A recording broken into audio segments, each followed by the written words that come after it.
Jadi, di Learn saya pasang 2 buku ya, yang satu yang dari Capra ini lebih banyak gambarnya, mungkin kalau Bapak, Ibu mau lihat sedikit ilustrasinya agak menolong ya di bukunya Capra ini. Ini misalnya digambarkan yang Newton Cotes itu, memang yang paling basic itu metode trapezoidal ya, dan trapezoidal itu sederhana ya, kita punya fungsi, lalu kita dekati aja luasannya dengan trapezoid semacam itu. Kalau kita buat jaraknya terlalu gede, ini errornya gede banget ya. Tapi kalau kita buat jaraknya kecil-kecil, composite gitu ya, nanti errornya bisa mengecil juga ya, karena itu tadi yang didemonstrasikan oleh Hermes ya, begitu panelnya diperbanyak, errornya makin kecil ya. Lalu tentu yang paling sederhana kalau kita linear gitu aja, makanya persamaan-persamaannya itu yang kalau Bapak Ibu lihat di Q-Salas juga pakai persamaan interpolasi Lagrange sebenarnya dari chapter-chapter yang lalu ya, kalau bahas soal interpolasi ya. Makanya notasinya juga L itu kan ya, Lagrange interpolation. Jadi basically kalau paling sederhana kita buat garis lurus gitu aja ya, lalu banyak trapesium, lalu kita jumlahkan gitu ya. Nah itu yang trapezoid rule. Tapi trapezoid rule itu bisa benar-benar sial ya kalau yang sederhana sekali ya. Eh, Yaitu misalnya gambar yang ini ya, figur 19.8. Ini kelihatan kalau kita cuma punya satu trapezoid aja, terus kurva kita sangat tidak menguntungkan seperti itu ya. Ini errornya trapezoid kita di bawah sini nih, karena ini pas nilai titiknya kecil ya, terus errornya gede banget di atas ini. Karena trapezoid kita itu intervalnya terlalu lebar, terus nggak sanggup masuk ke fungsi-fungsinya ini yang sebenarnya punya detil-detil tertentu ya. Nah jadi tadi juga di dalam presentasi ada Pak Rizky ya tadi pasang persamaannya dari Q-Salas juga itu bentuknya polinomial. Jadi basically fungsi ini bisa didekati juga dengan polinomial begitu ya, dan itulah yang disebut dengan Simpson rule ya. Dan di buku-buku yang agak klasik ya seperti buku Capra ini, Simpson rule itu somehow yang paling baik begitu ya, karena lebih detail daripada yang trapezoid ya. Nah jadi ini yang composite trapezoid itu ya. Tadi yang fungsinya kalaupun jelek sial cuma dari ujung ke ujung, tapi kalau kita buat trapezoidnya lebih banyak, errornya juga udah lebih kecil ya. Nah, tapi kalau Simpson rule itu melakukan interpolasinya dengan polinomial order yang lebih tinggi ya. Ini ya di 19.4 di bukunya Capra ini. Jadi Simpson rule itu ada yang sepertiga rule, ada yang 3/8 rule ya. Ini sebenarnya bedanya cuman adalah kalau yang sepertiga rule, saya tuh di dalam kurva fungsi saya ambil 3 titik, terus setiap 3 titik itu saya bisa buat fungsi parabolik ya. Karena kalau punya 3 titik, saya bisa punya persamaan polinomial order 2 gitu ya. Jadi misalnya ilustrasinya seperti ini di gambar A ini ya, ada 3 titik, terus saya kalau punya fungsi parabolik. Nah ini kalau saya hitung luasan di bawah 3 titik ini, ada fungsi parabolik begitu ya. Fungsinya sebenarnya biru, tapi saya sederhanakan jadi fungsi parabolik ini. Saya hitung jumlahnya, errornya lumayan dikit ya. Ada sih masih errornya, tapi lebih baik daripada trapezoidal cuma ada 2 titik ya, terus garis lurus gitu doang, errornya cenderung lebih gede gitu ya. Makanya kalau di buku-buku yang seperti ini, Simpson rule ini yang dianggap lebih bagus. Terus kalau kita pakai yang 3/8 rule, itu sebenarnya yang terjadi adalah kita ngambilnya 4 titik ya, dan setiap 4 titik itu kita mendekati fungsinya pakai polinomial order 3. Ya, jadi apa fungsinya fungsi bukan parabolik tapi kubik ya untuk mendekati 4 titik ini. Terus kita lihat ya errornya makin sedikit lagi ya, yang nggak tercover ya di dalam fungsi kubik ini begitu ya. Nah tapi jadi itu metode yang umum ya. Tentu yang Simpson rule sepertiga rule itu bisa juga dibuat composite ya. Jadi diambil tiga titik, dibuat parabolik, terus tiga titik berikutnya lagi ya. Jadi bukan cuma 2 titik garis lurus, ada 3 titik terus parabolik. Terus kita lihat ini aproksimasinya jadi lebih halus ya. Nah, jadi tekniknya sebenarnya melakukan interpolasi, terus interpolasinya kalau garis lurus itu trapezoid, kalau bisa parabolik atau kubik itu judulnya Simpson Rule gitu ya. Nah, Q-Salas itu dengan cepat ya, tapi tanpa banyak ilustrasi ya. Ini di chapter 6 ya. Q-Salas memang lebih banyak menuliskan matematikanya aja. Jadi buat yang pemula kalau belajar metode numerik baca Q-Salas agak berat ya. Karena pokoknya dia sodorin matematikanya aja. Tetapi begitu Bapak Ibu tadi program Python ya juga langsung jelas sih. Yang diinginkan adalah saya punya fungsi, saya nggak perlu mau menghitung integralnya secara langsung begitu ya. Tapi kalau saya punya titik-titik, terus saya bisa hitung fungsinya di titik-titik tertentu itu. Terus saya hitung luasannya ya dengan teknik trapezoid atau Simpson atau apapun yang tersedia. Tanpa menghitung integralnya saya bisa dapat integral fungsi itu ya. Jadi problem numeriknya seperti itu. Ya, lalu ini di awal introduction-nya Q-Salas bilang ada 2 grup besar ya, Newton Cotes sama Gaussian quadrature begitu ya. Yang Newton Cotes itu yang klasik itu ya, termasuk trapezoidal dan Simpson rule ya. Jadi basis berpikirnya yang Newton Cotes methods itu sebenarnya melakukan interpolasi ya. Di titik-titik yang kita punya itu kita interpolasi either dengan garis lurus atau dengan sesuatu yang parabolik atau kubik ya. Nah, lalu dari situlah tanpa menghitung integralnya fungsi-fungsi yang lebih sederhana itu bisa kita hitung luasannya begitu ya. Nah, kalau Gaussian quadrature itu agak berbeda ya. Jadi diambil titiknya di sumbu X itu adalah tempat yang kemungkinan punya akurasi yang lebih tinggi begitu ya. Jadi nggak menghitung beban komputasinya itu bisa lebih rendah ya dibanding dengan yang metode-metode yang Newton Cotes itu ya. Kalau terutama kalau kita menghitung fx-nya berat ya, fungsinya susah ya. Tadi kan kalau Bapak Ibu memprogram biasanya pakai contoh-contoh yang mudah ya, x kuadrat lah atau sinus x ya, yang dicontohkan di Q-Salas. Tapi bisa aja di dalam kehidupan nyata fungsi yang kita mau integrasi itu kan di dalam kehidupan nyata bisa sangat rumit ya. Terus menghitung fungsinya itu aja di titik tertentu itu bisa berat gitu komputasinya ya. Nah, kalau kayak gitu kita nggak pingin pakai yang trapezoid karena kalau akurasinya kita mau tingkatkan trapezoid itu panelnya harus banyak. Terus kalau panelnya banyak berarti setiap kali kita ngitung fungsinya itu terus jadi berat gitu ya. Nah, pakai yang Gaussian quadrature itu kita bisa memilih titiknya di sumbu X itu nggak sembarang dari A sampai B seperti trapezoid ya. Kita bisa pilih titik-titik yang secara probabilitas akurasi itu lebih tinggi ya, sehingga menghitung fx-nya itu nggak sebanyak metode-metode yang Newton Cotes ya, jadi lebih entengan gitu ya.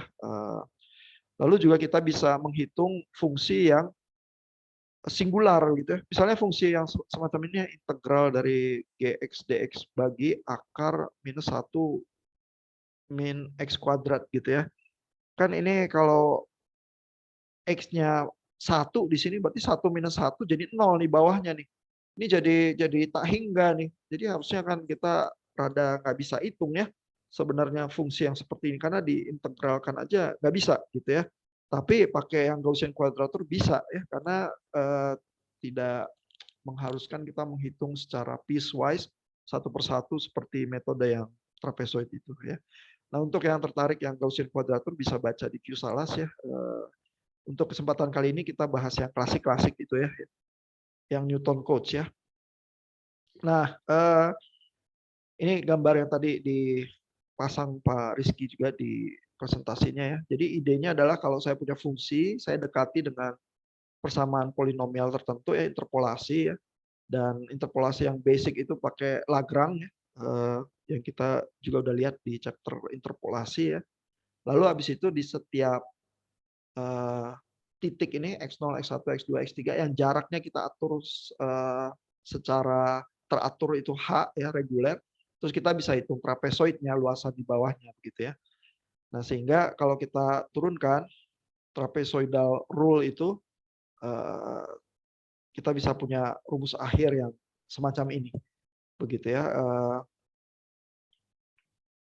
Sehingga dengan demikian kalau kita punya titik awal, titik akhir, terus kita bisa hitung luasan trapezoidnya aja dengan di belakangnya ada komponen error tertentu yang sisa begitu ya. Lalu kalau kita rasa itu errornya terlalu gede ya kita pakai composite trapezoidal rule ya, sehingga lebih kecil, panel-panelnya lebih banyak, terus kita punya akurasi yang lebih tinggi ya, karena setiap panel itu ya ada error tapi errornya sedikit begitu ya, sehingga total errornya nanti juga cukup kecil saja begitu ya. Nah, kalau yang rekursif itu tadi kita tuh meningkatkan jumlah panelnya itu sebesar K, tapi 2 pangkat K minus 1 ya. Jadi panelnya itu meningkatnya eksponensial gitu ya. Bukan 3 panel, 4 panel, 5 panel ya, tetapi 2 panel, 4 panel ya, 8 panel dan seterusnya begitu ya. Sehingga akurasinya itu meningkatnya jauh lebih cepat ya. Nah, lalu kalau yang Simpson tadi kita pakai rumus polinomial tertentu, sebenarnya ada yang parabola, kalau yang sepertiga rule, kalau yang 3/8 rule itu kubik ya. Terus kalau kita turunkan rumusnya, kita jadi punya koefisien-koefisien seperti ini ya. Ini kan kita juga udah lihat ya waktu belajar interpolasi ya, ada koefisiennya 1, 4, 1. Nah, terus ini H-nya dikali H/3 ya, makanya disebutnya Simpson sepertiga rule begitu ya.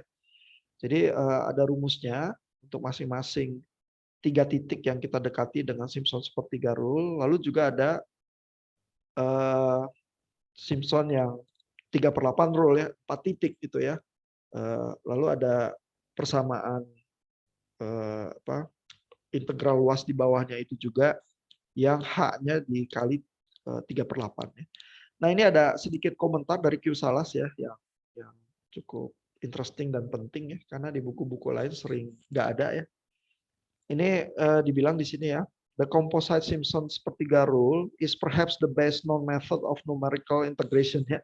Jadi di buku-buku yang klasik biasanya rule yang paling baik itu dianggap itu Simpson sepertiga rule itu tuh ya, karena kan lebih baik ya daripada cuma trapesium garis lurus gitu errornya gede. Ini pakai parabolik gitu ya, lebih halus begitu ya, sehingga errornya lebih kecil. Terus kalau kita butuh error yang lebih kecil lagi, kita buat panelnya banyak ya, composite begitu ya. Sehingga kapan-kapan errornya cukup kecil dan kita ya udah puas ya dengan hasil integrasinya yang akurasinya cukup tinggi. Nah, tapi however ya kata Q. Salas, sebenarnya reputasinya Simpson sepertiga rule ini somewhat undeserved ya, sebenarnya tidak patut katanya Q. Salas ya. Karena ada metode yang jauh lebih baik dan jauh lebih efisien, yaitu trapezoidal rule tapi pakai Romberg integration ya. Jadi trapezoid itu kan gampang ya dan robust ya, kata Q. Salas ya, robust itu artinya reliable ya. Karena sederhana, cuma ngitung luasan trapezoid, terus kita bisa buat panelnya seberapa banyak yang kita inginkan. Nah, katakanlah dia akurasinya payah ya dibandingkan Simpson, kan Simpson lebih bagus ya, tapi kan Simpson harus ngitung rumus luasan di bawah polinomial orde yang lebih tinggi itu kan itu lebih berabe ya komputasinya. Nah, kata Q. Salas ya, dia seolah-olah bilang pakai aja yang trapezoidal, tapi lanjutkan dengan Richardson extrapolation ya. Yang ini adalah yang disebut kombinasinya ini disebut Romberg integration ya. Tahu-tahu akurasinya juga dengan cepat jadi lebih baik ya, tanpa kita menggunakan Simpson rule ya. Jadi reputasi Simpson rule ini undeserved nih, nggak layak ya, karena yang lebih baik adalah Romberg integration gitu ya. Nah, coba kita lihat Romberg integration-nya ya kalau gitu ya. Kenapa reputasinya itu lebih disukai oleh Q-Salas ya. Jadi Romberg integration ini sederhana ya, robust karena pakai trapezoidal rule gitu aja. Tapi dilanjutkan dengan Richardson extrapolation ya. Nah, Richardson extrapolation itu jadi sebenarnya memainkan trapezoidal rule yang sederhana ya, tapi pakai estimasi tadinya satu panel dulu ya, terus dua panel, lalu dari satu dan dua panel ini dengan Richardson extrapolation yang coba diestimasi berikutnya adalah errornya. Errornya berapa sih sebenarnya gitu ya? Lalu kalau errornya itu ketahuan, kita bisa langsung kurangin aja ya dari estimasi yang pakai trapezoidal rule itu yang memang kita tahu nggak bagus ya akurasinya. Tapi kalau errornya kita bisa estimasi pakai Richardson extrapolation terus kita kurangin, tahu-tahu akurasinya meningkat dengan cukup drastis, begitu ya. Nah jadi ini ada rumusnya kalau kita udah ngitung integrasinya pakai trapezoid ya satu panel terus dua panel, terus kita bisa hitung R dua-duanya ya dengan rumus semacam ini kalau diturunin dengan Richardson extrapolation yang pakai asumsi P-nya sama dengan 2 ya. Sehingga kita punya rumus 2 kuadrat kali R2,1 ini adalah integrasi dengan dua panel minus R11 dibagi 2 pangkat 2 kurang 1 begitu ya. Jadi kita punya ini. Lalu kita bisa tulis nih R22-nya di sini ya. Terus kita bisa iterasi terus-menerus begitu ya dengan menghitung R32 ya dari R31 dan R21 begitu ya. Ini dengan R31-nya itu adalah dengan panel 4 buah ya. Tapi setiap kali kita ngitung panel-panel ini ya yang panelnya kita tingkatkan itu tetap pakai rumus trapezoidal itu yang cenderung lebih sederhana ya daripada Simpson rule begitu ya. Jadi komputasinya masih cukup enteng ya. Terus habis ngitung R31, kita bisa ngitung R32 ya, sehingga matriks kita ini tambah panjang tapi tambah akurat ya. Lalu dari R32 kita bisa hitung R33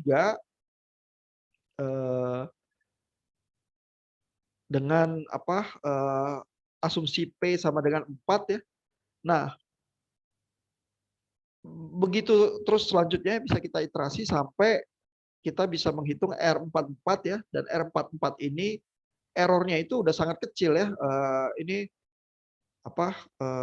formula errornya ini sebanding dengan H pangkat 8. Dan kita ingat kalau H ini kan komponen panel yang kecil-kecil itu ya. Dan angka yang kecil itu kalau kita pangkatin dia makin kecil ya kalau pangkatnya makin tinggi. Jadi H pangkat 8 ini errornya udah kecil banget begitu ya di estimasi R 4,4 ini. Ya, jadi dengan demikian kita bisa ngurangin errornya sampai tingkat H pangkat 8 ini errornya udah cukup kecil padahal modal kita hanya trapezoidal rule itu yang perhitungan cukup sederhana. Cuman kita tambahin dengan Richardson extrapolation ini ya untuk yang kita hitung dari estimasi dengan satu panel, dua panel, tiga panel, empat panel dan seterusnya. Terus kita dapat angka-angkanya itu sehingga kita bisa dapat akurasi yang lebih tinggi karena kita mengurangkan faktor errornya itu dari trapezoidal rule yang kita pakai yang cenderung sederhana. Ya. Nah mudah-mudahan itu memberi gambaran ya metode yang bisa kita pakai untuk integrasi. Paling tidak kalau Bapak Ibu problemnya sederhana, Bapak Ibu bisa pakai trapezoidal rule gitu aja yang udah tersedia ya untuk life hack-nya.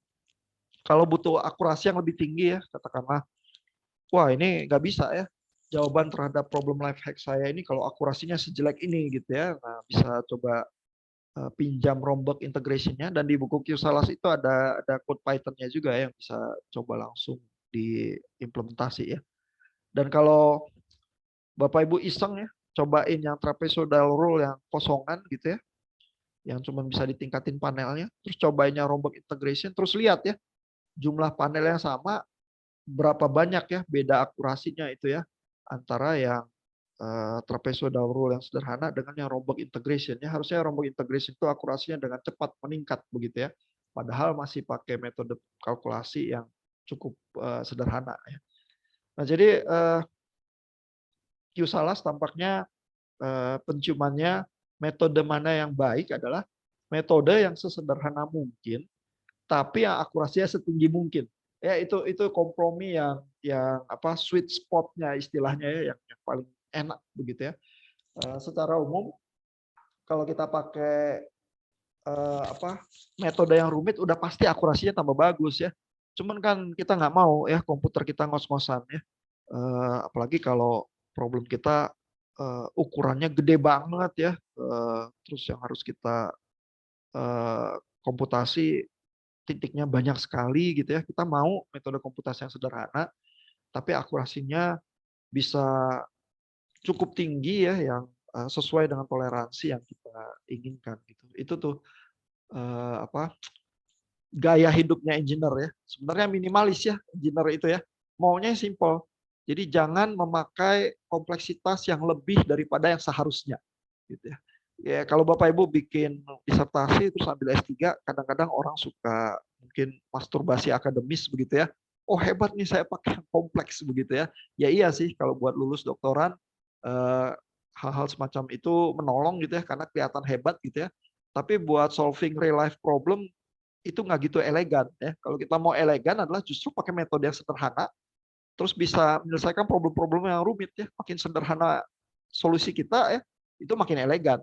Ya, kita baru meningkatkan kompleksitas solusi kita kalau kita butuh begitu ya. Itu juga yang dibilang Einstein ya.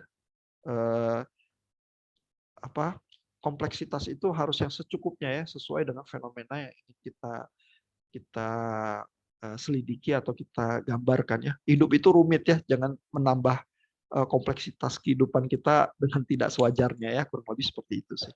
Ya.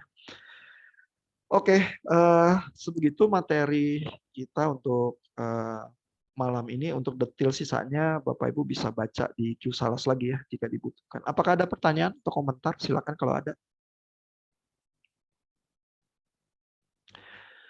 Kalau nggak ada, terima kasih Bapak Ibu. Lalu kalau nanti ada komentar, sebaiknya kita ketemu kapan untuk ngobrol apa bagaimana jalannya kuliah semester ini nanti di grup WA ya. Saya diupdate terus nanti kita ketemu dan ngobrol ya.